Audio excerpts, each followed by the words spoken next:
मेरी मम्मी को जब पथरी था ना, पैसे ही नहीं थे कि हम पथरी का ऑपरेशन करा सके। खान सर पटना में एक ऐसा हॉस्पिटल खोलने जा रहे हैं, गरीब से गरीब लोग भी अपना इलाज करा सकते हैं। जापान से हम लोग ने ब्लड बैंक की मशीन मंगाई। इतनी सारी मशीनें सर, बहुत ज्यादा है, पूरा गोदाम भर गया। हम खुद गए, सोचे हॉस्पिटल देखे तो हमको खुद ही अजीब लगा कि भैया ये क्या क्या मशीन लगा, मेरा दिमाग ही काम नहीं कर रहा है। डायलिसिस और ब्लड बैंक हर एक जिला में हम लोग देंगे। एक गरीब इंसान मौत को आते हुए देख रहा होता है, वो दिखता है कि उसके पिता उसके दादाजी को लेके जा रही है मृत्यु, केवल पैसे की वजह से।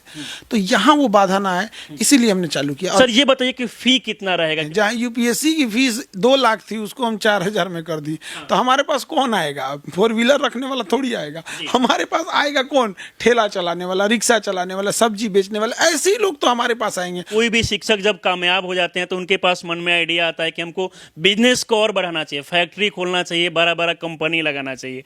लेकिन आप हॉस्पिटल सर खोलने का प्रयास अपने जीवन में 10,000 20,000 लोगों की भी जान बचा सके तो समझेंगे कि हमारा जीवन सफल हो गया, क्योंकि समाज ने हमें बहुत कुछ दिया है। देखिए, आप सभी को पता है कि आज सावन का आखिरी सोमवारी है और सावन के आखिरी सोमवारी के दिन खान सर ने एक ऐसा ऐलान कर दिया जिसके बाद इनकी चर्चा इस समय पूरे देश में हो रही है। खान सर के बारे में आप सभी को पता होगा कि एक समय था जब गरीब बच्चे पैसे के अभाव में पढ़ाई नहीं कर पा रहे थे, लेकिन खान सर के आने के बाद गरीब से गरीब बच्चे जो है वो अपने सपने को पूरा कर पाते हैं। खान सर के बारे में बात किया जाए तो आज बड़ा ऐलान किए खान सर, गरीब लोगों के लिए एक हॉस्पिटल खोलने जा रहे हैं जिसके माध्यम से गरीब लोग कम पैसे में इलाज करा पाएंगे। सर हमारे साथ जुड़े हैं। आज सावन का आखिरी सोमवारी है सर, आप तिलक भी लगाए हैं, चंदन टीका भी किए हुए हैं।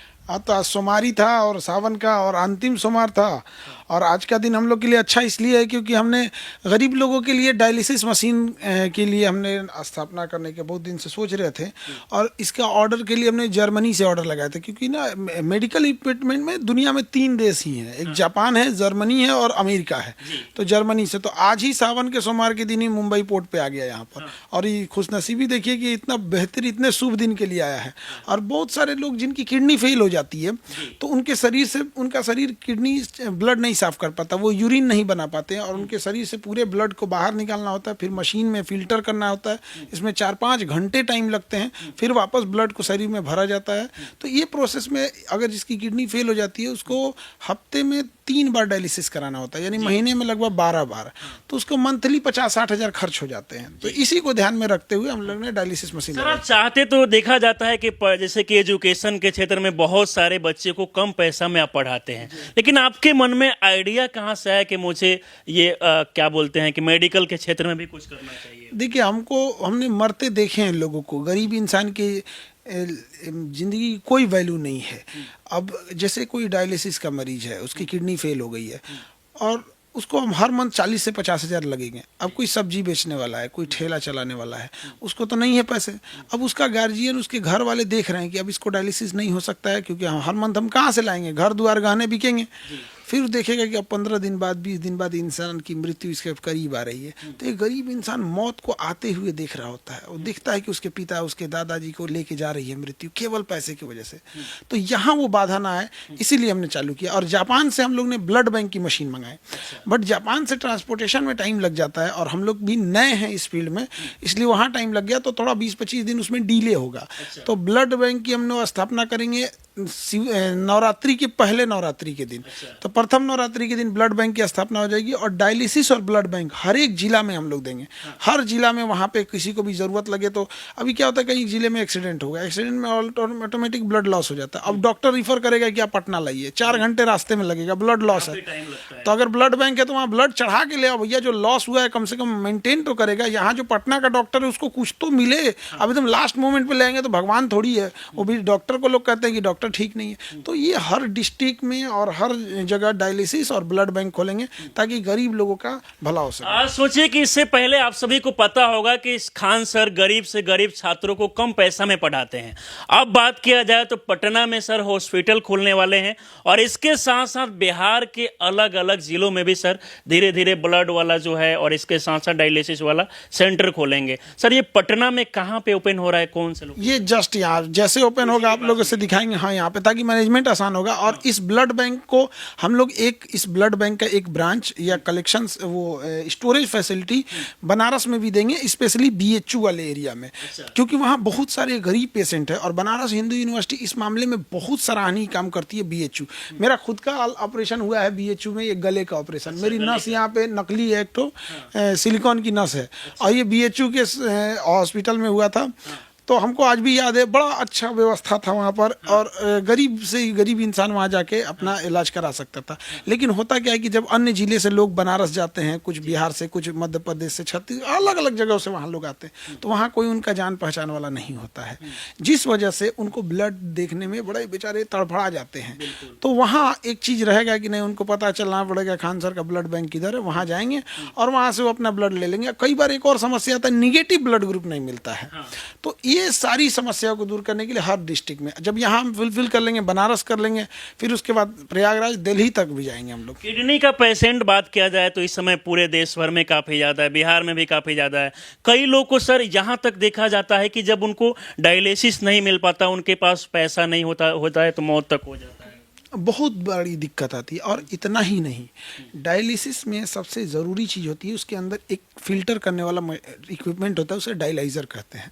वो सबसे मेन चीज़, हम लोग जब इसको शुरू कर रहे थे तब पता चला, वो डायलाइज़र एक मरीज में एक बार यूज़ होना चाहिए, वही मेन छानने का काम करता है। बड़ी बाकी पूरी मशीन तो प्रोसेस करने में इतनी सारी मशीनें सर आज जर्मनी से आई है। बहुत ज़्यादा है, पूरा गोदाम भर गया। हम खुद गए, सोचे हॉस्पिटल देखे तो हमको खुद ही अजीब लगा कि भैया ये क्या क्या मशीन लगा, मेरा दिमाग ही काम नहीं कर रहा है। तो उसमें हमने डायलाइज़र देखा।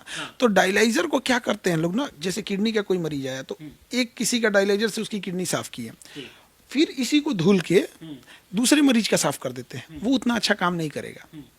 अब मरीज को क्या पता है कि हम यहाँ एक दाढ़ी बनवाने जाते हैं तो कहते हैं ब्लेड चेंज करो, वो पूरा ब्लड साफ करने वाला उसको चेंज नहीं किया। आप तो देखने नहीं जा रहे हैं, आप तो भरोसे पे हैं। तो हम लोग नहीं करेंगे, सिंगल बार डायलाइजर यूज करेंगे। डायलाइजर जैसे डायलिसिस खत्म होगा, पेशेंट के सामने निकाल के उस डायलाइजर को तोड़ दिया जाएगा, क्योंकि चाह के भी कोई मिस यूज ना कर सके। तो क्वालिटी से कोई समझौता नहीं, समझौता करना रहता है, ध्यान दिया जाएगा बेहतर तरीके। बिल्कुल। अब देखिए, उनको ऐसा नहीं है कि उनको हम लोग ऐसे ट्रीट करेंगे कि भैया ये किसी काम के नहीं, ऐसा नहीं। इनको बेस्ट मशीन देंगे पूरे वर्ल्ड का, और भी जो 2025 मॉडल एकदम लेटेस्ट वो ले आके देंगे यहाँ। अच्छा सर, ये बताइए कि ये स्टार्ट कब से होने वाला है? जैसे कि आप बता रहे हैं कि ब्लड टेस्ट वाला जो है वो कम से कम नवरात्रि के समय स्टार्ट होगा, तो अभी जो डायलिसिस वाली मशीनें जो है कब से स्टार्ट? ये आज आ गई हैं। अब चूंकि हम नए नए हैं इस फील्ड में, तो हमें लगा कि कितना ही टाइम लगा। फिर उसके लिए RO प्लांट लगाना है, ऑक्सीजन सप्लाई आनी चाहिए, क्योंकि अगर कोई मरीज है, सपोज उसको डायलिसिस कर रहे हैं, ज़्यादा एजेड है या कोई प्रॉब्लम है, ऑक्सीजन की कमी हुई, तब हम ऑक्सीजन सिलेंडर, तो वहाँ हर एक चीज़, वहाँ इक्विपमेंट पहले से लगा होना चाहिए। तो हम लोग तय लाइन से, डेड लाइन से थोड़ा एक हफ्ता आगे चले जाएंगे। 15 अगस्त के तक हम लोग इसको स्टार्ट कर देंगे। 15 अगस्त तक स्टार्ट हो जाएगा। बिल्कुल एकदम। सर, बिहार के अगर कहीं से भी लोग देख रहे हैं तो यहाँ पर आके डायलिसिस करा सकते हैं? कहीं से भी देख सकते हैं। और हम कहेंगे कि ज़्यादा दिन इंतजार करने की जरूरत नहीं, आप जहाँ हैं वहीं आएंगे यहाँ पे। ये लोग कहते हैं कि प्यासा कुएं के पास जाता है। भाई ये ईगो नहीं रखनी चाहिए, ना प्यासा कुएं के पास जाए, ना कुआं प्यासे के पास जाए। हर जगह कुआं उपलब्ध हो जाए, जो जहाँ है वहाँ से प्यास बुझा ले।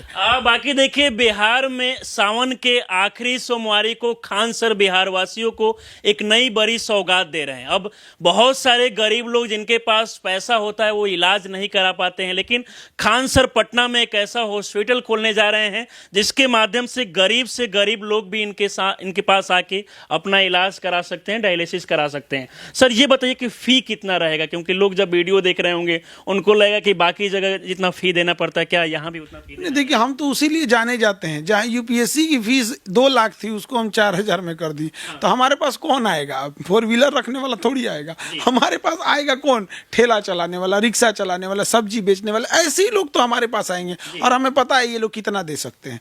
तो बस एक चीज हम कहेंगे कि वो चीजें कभी हमारे यहाँ सोचना नहीं पड़ेगा। और धीरे धीरे जैसी चीजें आएंगी, अभी तो हम लोग ने 200 मशीनें के लिए हम लोग जाएंगे, डायलिसिस की 200 मशीनें लाए आएंगे। अभी फर्स्ट बैच आया है 10 मशीन का। तो 10 मशीन पे हम लोग हर महीने लगभग 800 से 900 डायलिसिस कर पाएंगे, क्योंकि मशीन जो होती है ना 4 घंटे से 5 घंटा टाइम ले लेती है। क्योंकि एक मशीन पे डायलिसिस 4 घंटे होगा, फिर उसका डायलाइजर चेंज करना है, पाइप चेंज करना है, फिर उसको सैनिटाइज करना होता है, उसके बाद करेंगे। तो एक मशीन मशीन एक दिन में 3 लोगों का कर सकती है। तो हम लोग हर महीने फिलहाल इस सेंटर से 1000 लोग का करने के लिए, हजारों लोग का मतलब एक महीने में एक टारगेट रहेगा। सर चाहते तो जैसे कि एक कोई भी शिक्षक जब कामयाब हो जाते हैं तो उनके पास मन में आइडिया आता है कि हमको बिजनेस को और बढ़ाना चाहिए, फैक्ट्री खोलना चाहिए, बड़ा बड़ा कंपनी लगाना चाहिए, लेकिन आप हॉस्पिटल सर खोलने का प्रयास कर रहे हैं। अब हम देखे हैं, जो मेरी मम्मी को जब पथरी था ना, तो गाल ब्लेडर में पथरी था और बड़ा साइज का बड़ा हो गया था पथरी, और पित्त की थैली में पथरी फट जाता है तो इंसान बच नहीं पाता है, बहुत क्रिटिकल हो जाता है। बट पैसे ही नहीं थे कि हम पथरी का ऑपरेशन करा सके, तो जड़ी बूटी, पाउडर, चूरन गांव में जो दिया जाता है तो वो भी दर्द के आराम के लिए। डॉक्टर कहता था क्यों रिस्क ले रहे हैं। 2 साल तो लग गए हम लोग को डॉक्टर की फीस जुटाने में, कहाँ से ऑपरेशन होगा, 2 साल सोचिए पथरी के लिए यहाँ पे। तो ऐसे तो हजारों बच्चे होंगे और किसी की माँ होंगी, किसी के भाई, किसी का बेटा यहाँ पे। तो ऐसे लोगों के लिए हॉस्पिटल भी हम लोग छठ तक शुरू कर देंगे। अभी तो blood dialysis, blood bank, hospital. इसके बाद हॉस्पिटल भी सारे बीमारियों का छठ के टाइम पे, छठ हम लोग का बड़ा सर समस्या बिहार में स्वास्थ्य को लेकर ही है, क्योंकि कई जगह देखा जाता है कि जब तक वो लोग हॉस्पिटल पहुंचते हैं पैसा भी काफी लगता है, सही समय पे इलाज नहीं होने के कारण कई लोग का मौत हो जाता है। नहीं, तो हम लोग इस चीज़ों को आगे ख़त्म करने का प्रयास करेंगे। देखिए, हम पटना में बहुत अच्छे अच्छे डॉक्टर हैं, बहुत अच्छे हॉस्पिटल भी हैं जो अच्छे सच में जेन्युइन इलाज करते हैं और बड़ा कम फीस में करते हैं। लेकिन ऐसे भी हॉस्पिटल हैं जहां मरीज को लूट लिया जाता है। तो ऐसे लोगों को बचा सके हम, अगर हम अपने जीवन में 10,000 20,000 लोगों की भी जान बचा सके तो समझेंगे कि हमारा जीवन सफल हो गया, क्योंकि समाज ने हमें बहुत कुछ दिया है। अब वक्त है लौटाने का। अभी हम कुछ दिन पहले गए थे हॉस्पिटल के उद्घाटन में, तो वहाँ कुछ लड़के, बारिश हो रहा था तो लोग थे जो मछली पकड़ रहे थे, और हम जब देखे हम आए हैं तो सब लोग मतलब आ गए, घेर लिए लोग कि सर हमारे यहाँ से ये बच्चा पढ़ता है, ऐसे वैसे एकदम यहाँ पे। तो हमें लगता था कि समाज जब दिया है हमें तो हमें भी समाज को लौटाना चाहिए। बहुत जल्दी हम लोग छठ, चूँकि हम बिहारियों के लिए तो छठ ही, फिर हम बिहारियों के लिए छठ के आगे सारा त्यौहार फीका। छठ पूजा में लोग बाहर से भी घर आ जाते हैं। तो उस समय तक हम लोग की हॉस्पिटल फुल फ्लेजेड रनिंग हो जाएगी, ऑपरेशन थिएटर लग रहा है, और ये जो अल्ट्रासाउंड, एक्सरे, ये सब की मशीनें को लगने के लिए हॉस्पिटल का ना डिजाइनिंग भी अलग होती है। एक्सरे जहाँ मशीन रहती है उसकी दीवारों पे लेड की दीवार होती है, एक्सरे इस रूम से दूसरे रूम, तो बड़ा सेफ्टी प्रिकॉशन भी ध्यान में रखना होता है, सेफ्टी, हाइजीन, सारी चीज़ों को, सारा चीज़ लग रहा है वहाँ पर हॉस्पिटल वगैरह में, क्योंकि अभी बन रहा है तो वो अलग फेज में दिखता है। देखिए, बाकी आप सभी को पता होगा कि शिक्षा के बाद अगर किसी सबसे ज़्यादा समस्या से लोग ग्रसित होते हैं तो वो है स्वास्थ्य, और इसको लेकर खान सर लगातार प्रयास कर रहे हैं कि गरीब से गरीब लोग जो है इनके पास आके इनके हॉस्पिटल के माध्यम से इलाज कर पाएं और कहीं ना कहीं उनको भटकने की ज़रूरत नहीं पड़े।